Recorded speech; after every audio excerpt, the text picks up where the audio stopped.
So the association has been around since 1972, and it represents the entire industry, so everything from PIs, guarding, electronics, document destruction, so every facet of the security industry, except for we don't include IT within that. We represent about 80%, 80 to 85% of the industry by revenue. So all the major players, the medium-sized companies are all members of the NZSA. It's voluntary, but they are members, and that there's a smaller number of small operators, SMEs, or single practitioners who may not be members, but we capture most of it. And so we work with government on legislation. We work closely with them to prepare the new legislation, which came out in 2011, April 2011, went live. We worked solidly on, with the industry over sort of 7 years to introduce or work with the government to produce and prepare that legislation.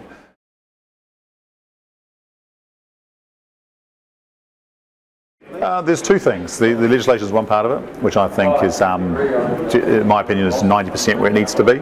There needs to be a bit of tweaking here and there. There's a few grey areas within the legislation, but the mandatory training is what sort of Roger Gill was talking about today, and that there are a few issues with that. There's, I mean, some people would like to have seen more training, much more training as part of that mandatory requirement, and some people wanted to see less training. So that's, you can't please everybody. I'd say there's for a minimum level of mandatory training, I think it's probably appropriate.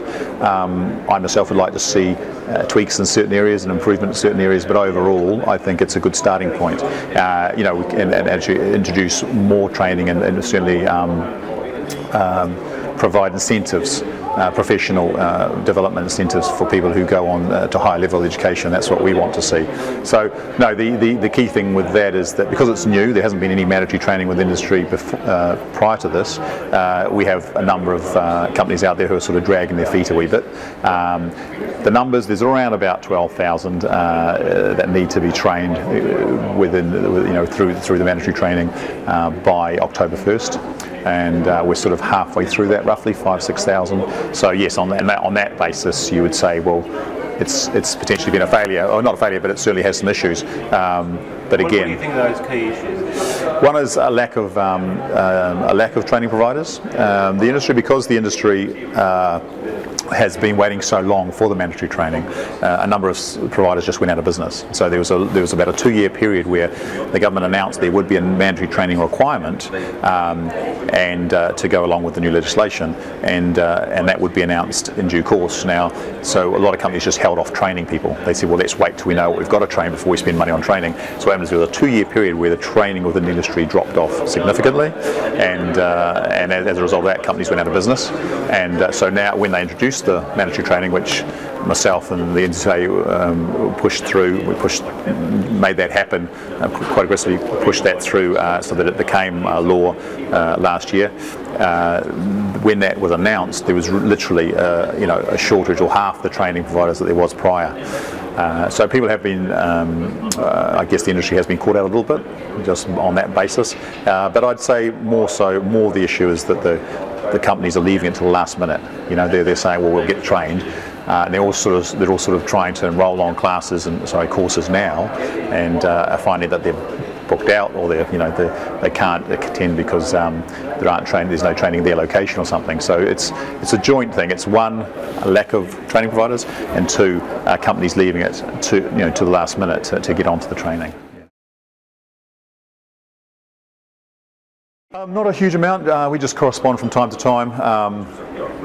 We did talk a little bit about the training requirements in Australia and things, but it's quite an informal relationship. We don't. Do regulators talk to the Australian regulators at all? Yes, they do. Yeah, certainly. Well, Standards New Zealand, Australia, there has a joint they have a relationship there where they talk to both and have input from both. But our relationship with ASIAL is quite informal. Probably needs to be much more formal, to be honest with you. Yeah. Okay. Yeah.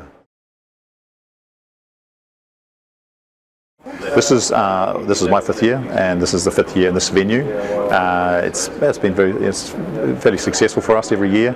We always try to have the exhibition element as well, which is around 32 stands, and then obviously the conference part, which is over 2 days, and we have an awards dinner on the Thursday night. We also have our AGM normally on the Thursday as well, although this year it's Wednesday today.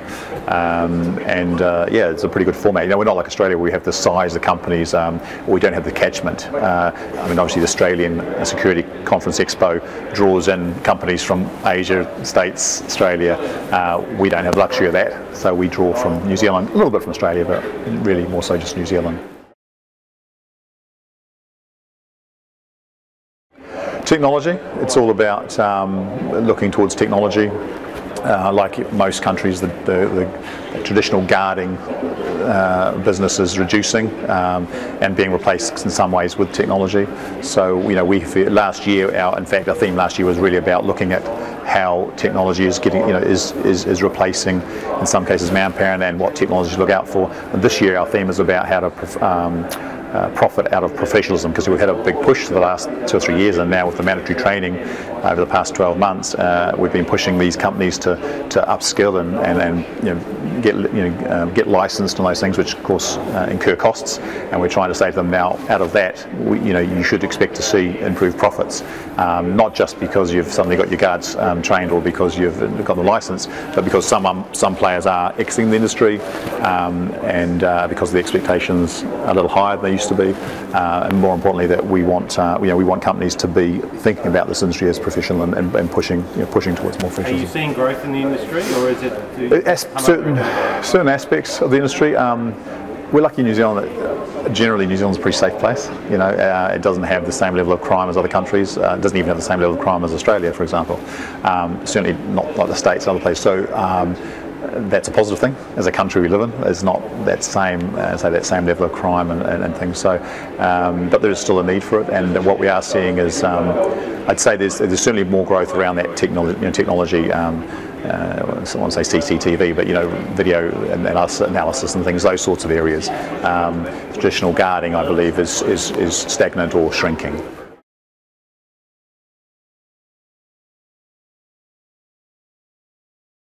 Yeah, I encourage all companies within the industry to look at their companies from an external perspective, look at how they've been doing business traditionally and how they can look at doing business going forward.